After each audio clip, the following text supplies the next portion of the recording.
Hi everyone, there is always a saying, good things must share with everyone. No point keeping an item to myself to feel the joy and excitement and yet others do not know what I felt. So with this said, I'd like to introduce to you this power supply coming from Asus, known as the Tuf Gaming 850 watt. Initially, I wasn't planning to do a content on this power supply, and it just happened that there is another content which is the Lianli Dan A3 M-ATX case.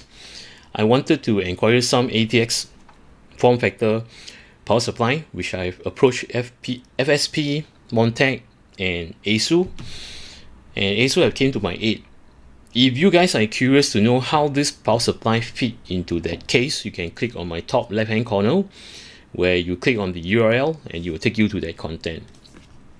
Now, aside from this, mentioning that I wasn't planning to do a content, but when I dig further in as I do some research on this power supply by myself, testing out the unit and looking at the cables and such, I find a lot of nice function and features about this power supply, which I will share it with you today. With this said, I'd like to thank Asus Singapore. Though this is actually not scheduled for a content, I still like to thank you to share this item with all my viewers.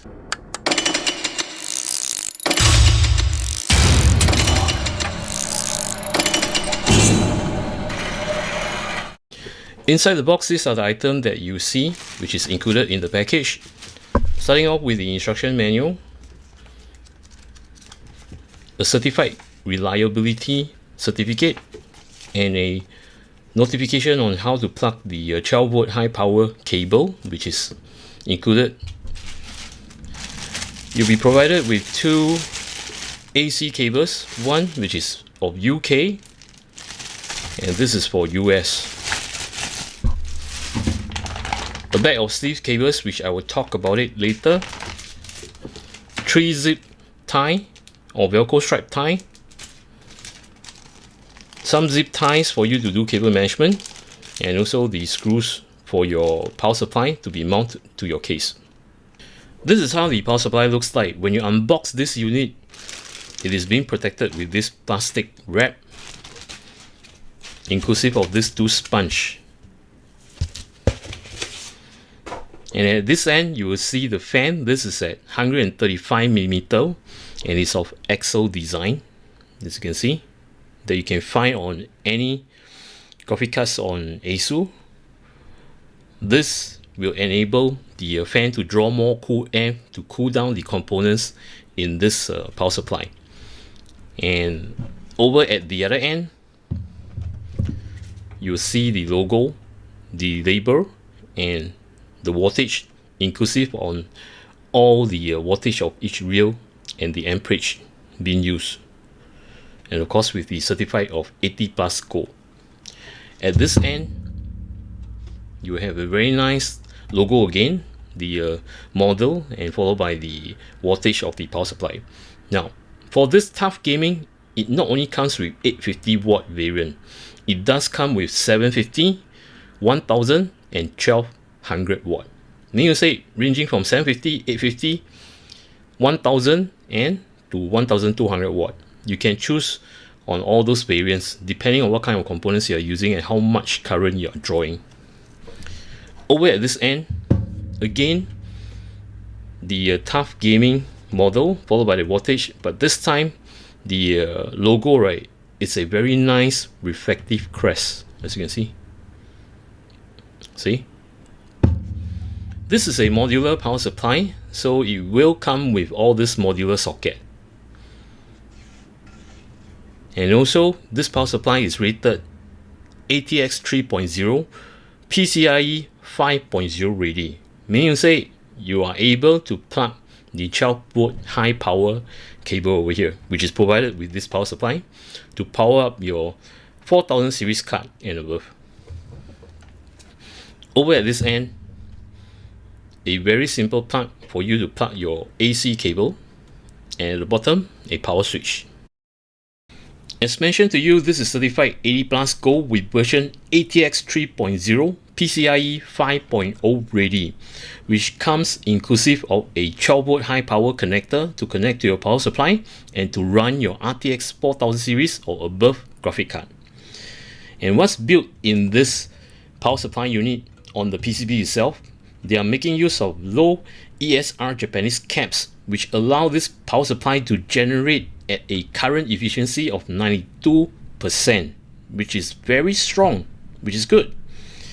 Now, this power supply does come with certain protection, as in overpower protection, over voltage protection, over current protection, undervolt protection, over temperature protection, and also short circuit protection. I have also forgotten to mention that the fans itself is actually a dual ball bearing, so it's going to run at very low RPM, which is quite silent. Including the caps they have made use of this power supply, right? When it run at load, right, it will be at a lower temperature and it generate lesser heat. As for the dimension of this power supply, be it from here to here or from here to here, is at 150 millimeter. And as for the height of the power supply, which is this is at 86 millimeter. These are the modular cables, which is packed nicely and sealed in this bag. You'll be provided with a 24-pin cable, two 8-pin EPS cable, two 8-pin PCIe cables for your graphic card, a 4-pin old type Molex connector, or should I say cable, two SATA cables, and the 12-volt high power cable. And all these cables are nicely sleeved, as you can see over here. What I'm going to talk about right now is pretty lengthy and is somehow related to the power supply that I recommended to you guys. As well, you can see here, right, there are a few power supplies that I make use of. Basically, on the acceptance on how I accept a power supply is mainly on their grading, which is 80 plus gold or 80 plus platinum. I won't go any power supply lower than that grade. Reason being, right, all these are rated. For example, the 80 plus gold, right, it will be at a current efficiency of 92%, and as for platinum, right, it will be 97 to 98%. Now, what does the efficiency means? It means to say whatever current that you're drawing, where you have this AC connector to your power supply from your wall outlet, that is 100% AC. And when it comes to the power supply, it will convert to DC, which is direct current. And how much does it convert is the crucial point of your energy saving, as your component will be much more happier to receive the power efficiency of 92% or 98%. Just imagine that you're pumping 100% active current, AC. Then when it converts, right, you only gain 80%, meaning to say there is a leakage of 20%. And the electrical bill that you're paying, right, that will accumulate up. Though it's little, but it's still considered as wastage of energy. So having a power supply that can generate at an efficiency of 92% to 98% will be a better choice to go. Now, besides the rating on the power supply, of course, I would test it out and to see if it did deliver, which I'll show you later. Now, besides this, right, size also matter. As you know, for small form factor, right, you'll be using an SFX, which this is my often used power supply, and I will talk about it why I'm using this SFX compared to some of you might be thinking, oh, Silverstone and Corsair and such, which I will talk about it later. And as for medium size form factor case, or bigger case like the O11D Dynamic or even the XL and such, I will make use of bigger power supply. Having to say this, right, for bigger case, I will definitely use platinum because the length able me to cater into that case and without any restriction to put your hard disk or such and blah blah blah so on. As for MATX case or mid-tower case, right, I will choose to use a shorter length power supply, as sometimes, right, the cables, for example, the cables over here, right, there is plug below. In front might have a hard disk cage which you might want to use. So if this is too long, right, let's say I were to use this, right, okay, which is so long, your power modular cables, your power supply modular cables will be hard to bend and such, due to the fact that you want to use the hard disk cage at the front. So you will need to give some allowance. With this said, this come into play, the smallest power supply that I may use of is 160mm. I mean the length, which is either this or the Seasonic. But the Tuff, this is great cause, okay, let me just put this away. Take a look at the Tuff and this, assuming this is Seasonic or Montec, which is 160mm. See, it's shorter. It is so flexible that I don't have to worry about any restriction at the front where you place the hard disk cage or such, and you're able to route your cables nicely. Now, another thing about power supply, I would definitely not choose, okay, in the past, I would definitely not choose sleeving cables. I hate that a lot. That's the reason why when small form factor, right, you know that the case is very small. And imagine that you have those sleeve cables like the irritating, I'm so sorry to say this, the irritating COS Air SFX 750, right, with those sleeving cables is so hard to bend. My goodness. I would rather choose this kind of flat cables, which some of you will witness that I've actually done this power supply on the Liany Q58. It is so easily bend and to form, and with no restriction, which is good. Same goes to the rest of the power supply that I choose. I often like to use flat cables instead of sleeve cables. See, this is for the Hydro PTM from FSP. See, these are flat cables. Same like the Montec, which is this, all the flat cables, nicely. I can bend, see, I can form, which is great. And often people would like to make use of extension cables. Just to show you, this is PET sleeves, which I hate most. And based on the fact that this is extension, now do take note when you're using extension, if you were to connect this, because you can't connect this directly to the power supply, you will need to connect to the cables, existing cable, and to extend it. And mind you, having breakpoints like this, right, instead of the power supply connecting to your motherboard directly, it should be this way. Connecting to your motherboard directly, you're breaking the current, as in like to add the extension and to connect to your power supply. I understand the aesthetic, it looks good, but the problem is there is a drop on your voltage. Probably this can supply up to 12, let's say 12.3 volt.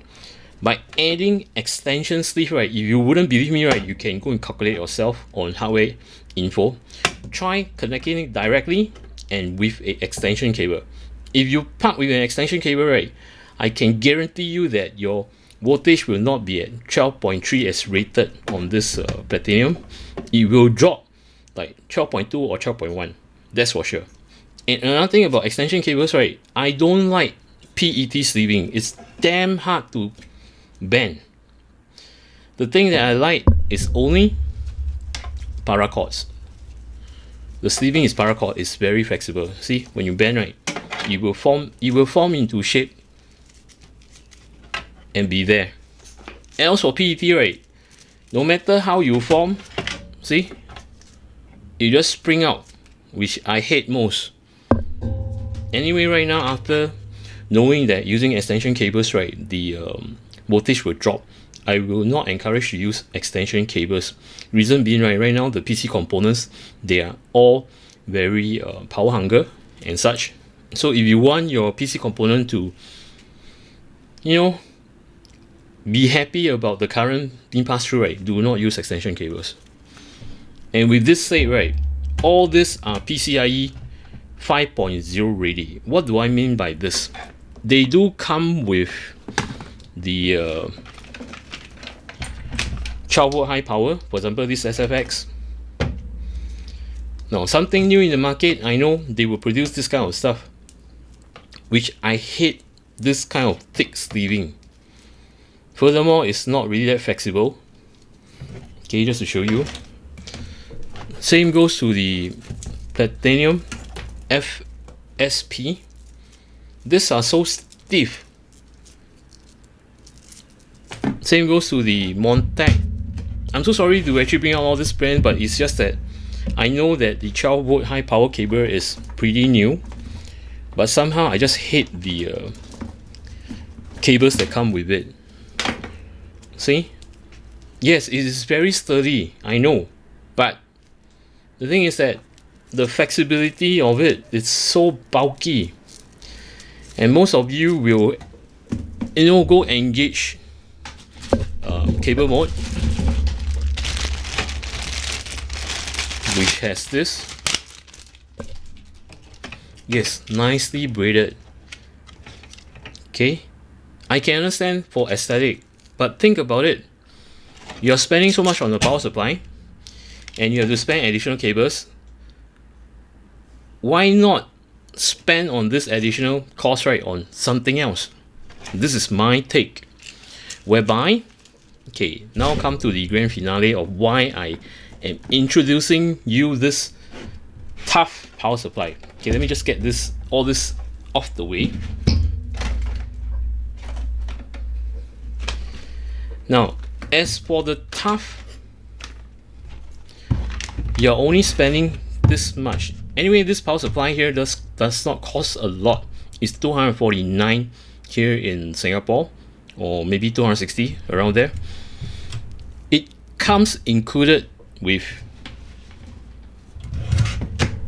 nice braided cables, which you don't really need extension, or even to get custom cables from cable mode. Okay, I'm not discouraging you from not getting from cable mode. Cable mode does do the direct connection or custom cable from the PSU to your motherboard or to your GPU, which is good. But what I'm trying to say is that you can save that cost and spend on some other components.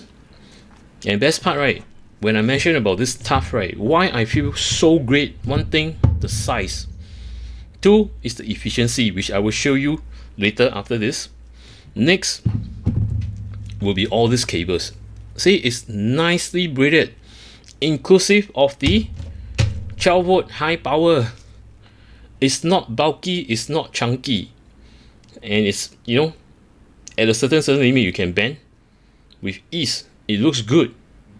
So that's the reason why I have brought this content on this power supply, which Asus have actually not required me to do so, but I find that this is something which I really want to share with you guys, which is great. It doesn't cost a lot, but it comes with all these nicely stiff cables. Before I take you to the actual run, that how I conduct the efficiency test of this power supply, please note, though this power supply have mentioned that it's rated at 80 plus gold at 92% efficiency, please note, when I mentioned that, right, it meant that this power supply, this line over here, which is 850, when it reaches half point, right, it will have the efficiency of 92%, which is at the current drawn at 425 watts upon 850 watt. Because you need to understand that when current travel, right, through this line over here, right, the further it go, your efficiency will drop. So based on the fact that this is mentioned as 92% efficiency, so if it comes to the midpoint 425 and still hovering at the rate of 12 volt or slightly below it, is considered very efficient. And if it goes beyond that, slightly more, and it still hover around that rate, like 12 volt, 5 volt, or 3 volt, or 3.3 volt, it's very efficient.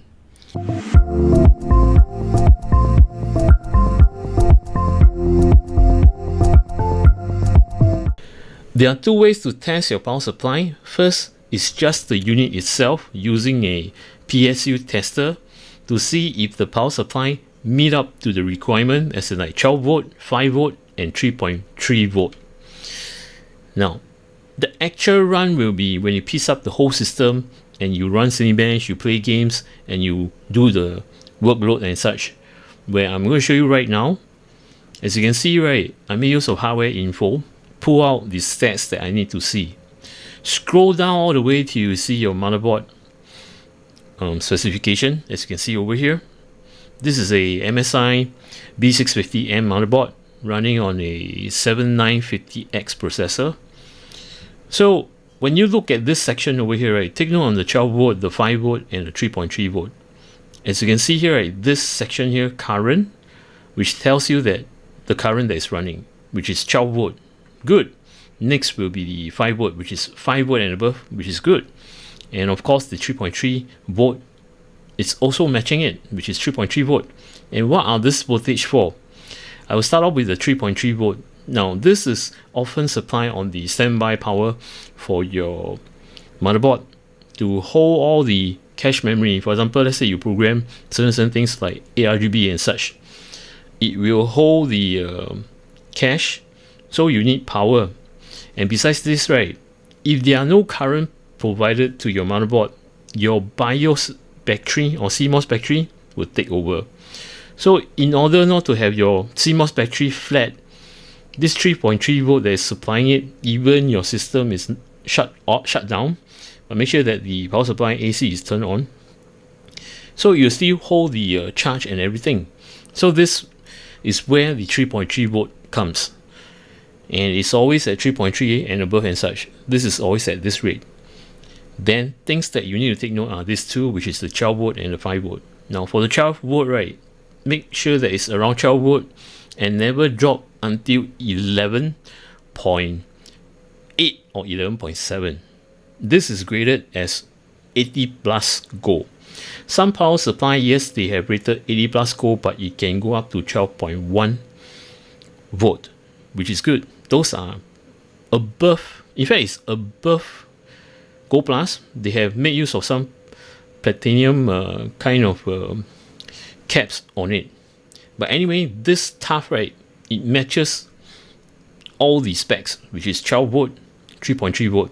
And as for the 5 volt, which is above, which is good, this 5 volt in fact is made use in RAMs, which you can see over here, the DDR5 RAMs.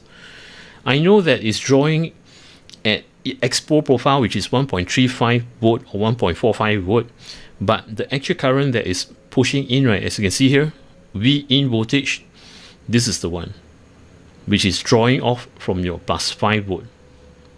So do not let this drop as in like below 4.5 volt. If it's 4.5 volt, right, then something is wrong.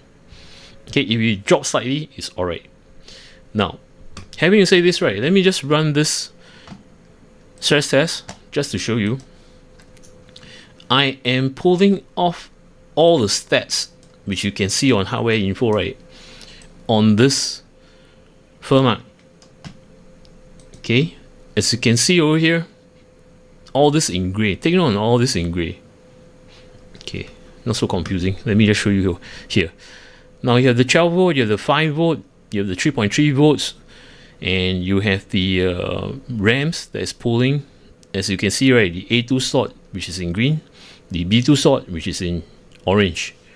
So these are the voltage that make use of the 5 volt. Make sure that it doesn't drop 4.5. And the 11 volt, right now it's actually running. Your GPU is pulling the current and your processor is drawing. Just make sure that it doesn't drop the 11.7. If it's going to drop at 11.7, right, then you say there's something wrong with the power supply. And as for GPU, right, as I mentioned to you, it's actually a 12 volt high power. So things that you need to take note is that how much is this 12 pin being drawn, as in like directly from the power supply, which is 12 volt. And this, in fact, is the PCIe voltage that is coming from your bottom section when you slot the card in. So this is also very important. Make sure that it doesn't drop below that. And these are the miscellaneous, as probably your graphic card will need some, especially your fans and such. So these are the miscellaneous voltage. Now, when I test, okay, let me just pull this off. Now, when I test the PSU, right, I often run Cinebench together with firmware. So when I run it, right, let me just set this to 10 minutes and to run. I would take note while it's running, okay, I would take note of the voltages over here. how much does it drop? Drop.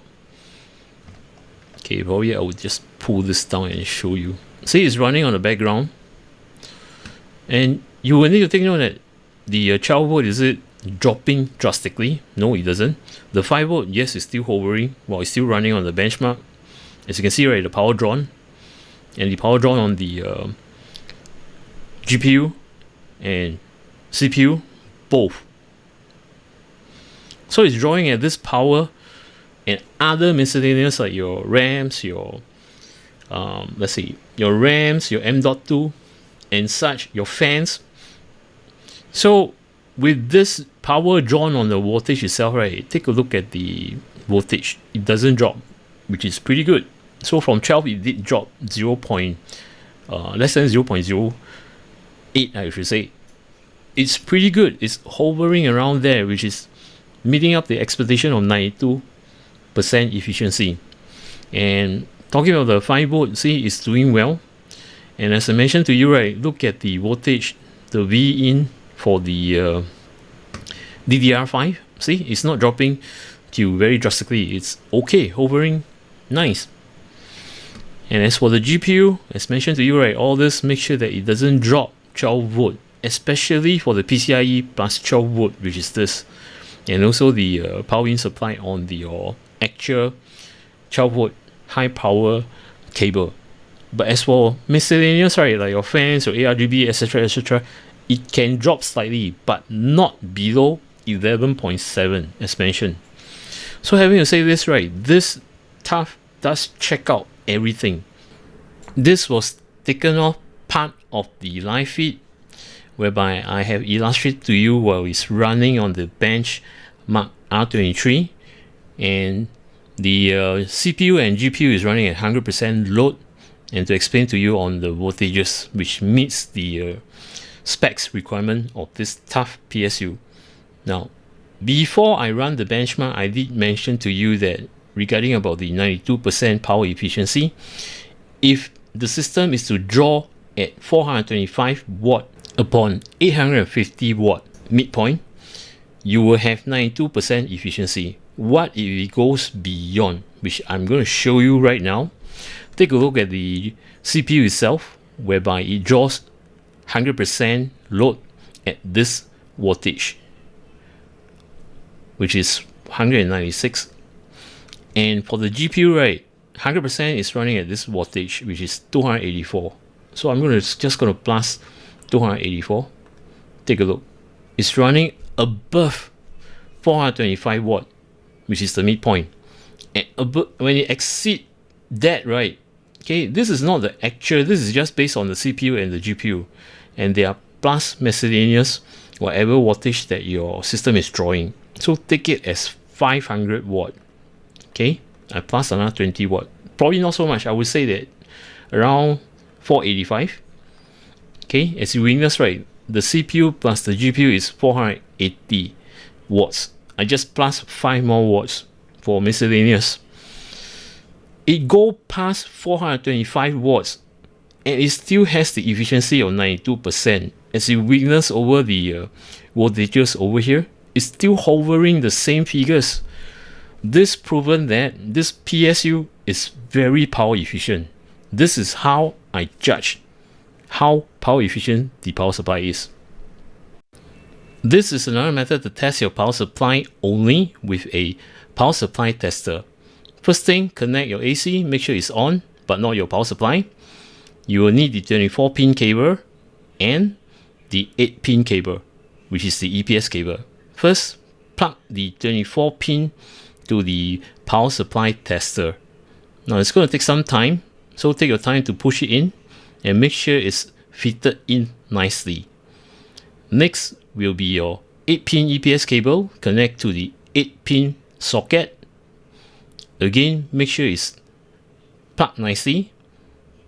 Double check the connection point. Once it's done, turn on your power supply, and you will see the readings over here. As mentioned to you, this is only to test the power supply unit itself. You're not putting into a PC where the PC is drawing the current. What's drawing the current is only this device. and this will tell you if it matched the specification of your power supply. It doesn't, right? Do not proceed on to piece up your PC components. I would recommend you to change your power supply or have it repaired. Now, briefly go through this tester over here, where you see all these figures, starting off with the plus 12 V1 and the plus 12 V2. The V1 is in fact your 24 pin. Your V2 is in fact the 8 pin, which is your 8 pin EPS cable. So it matches, which is 12.1 volt. Now, as mentioned, this is only drawn in this device. So earlier on, when you see when I run the benchmark, right, it's hovering around 12 and below 12, which is alright. And this reading here, minus 12 volt, right, is telling you that how much it will drop when you when you plug to your PC component. So it's 11.9, which is matching to what I run on the Cinebench earlier on software side. As for the 3.3 volt, yes, it does matches. The 5 volt, it does matches. And what is this 5 VSB? Well, this is actually the standby power, whereby in the event, let's say you want to charge your smartphone through your front I/O with the USB port, this is given the current, which is 5.1, which is okay. Now, as for PG milliseconds, right, this is the current to travel from your PSU to this device, which is 80 milliseconds, which is very good. Power efficiency is there. Taken a short time to travel the current from the PSU to this device. Sometimes you might hit 100 or 120 or 150. That would be alright too. It's just how efficient your power supply is. I have to be honest with my opinion regarding about this Asus Tuf Gaming 850 watt power supply. At the beginning, when I unboxed it, I was just thinking that, oh, okay, just another ordinary power supply, which is rated 80 plus gold, and you have all the fancy logos and patterns, especially the crest, nicely done, and the crest over here. The thing that attracts me on this power supply, the first glance, is not on the pattern. Instead, is the compact size, which is at 150. It's actually a square. So this caught hold of my attention. So when I was reaching out for the modular cables, okay, the moment I opened it, I was shocked. Reason being, right there, I'm thinking, oh my goodness, the cables are so nicely sleeved, which means that I don't have to spend additional costs or to sleeve them myself. So all these costs, right, to the factor that I don't have to pay more, is included in this PSU, and this is not expensive to my standard, which is around $250 to $260 Sing dollars in Singapore. And best part on top of it, right, besides having all these nice sleeve cables where I fit all the component and imagine that all these are plugged in, see, it's neat, it's nice. And on top of it, which I like most, is this 12 volt high power cable, which is meant for your GPU. See, I do know that Seasonic do have the fat cables, which is nice too, but these are braided. Okay, just imagine the four. These are all braided nicely. I don't have to spend additional cost for custom cables just to make my PC nice with all these braided cables. So impressive on the size, impressive on the sleeve cable. What's next?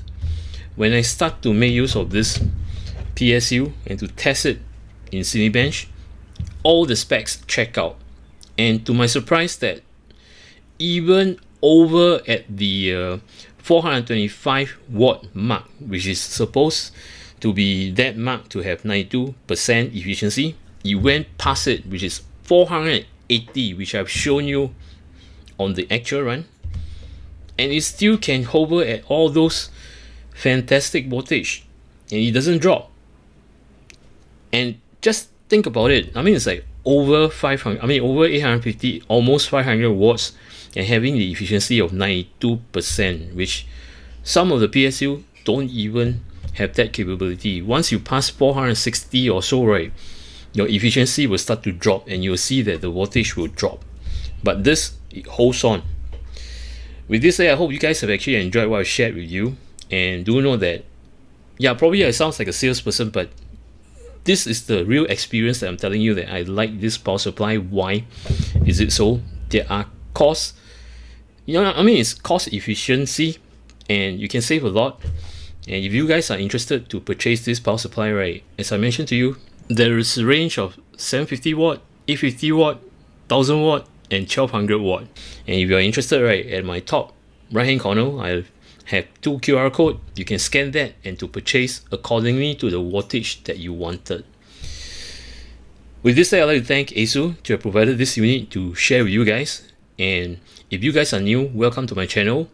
If you like my content, do remember to subscribe and to click on the notification bell button. Till then, take care, goodbye, see ya.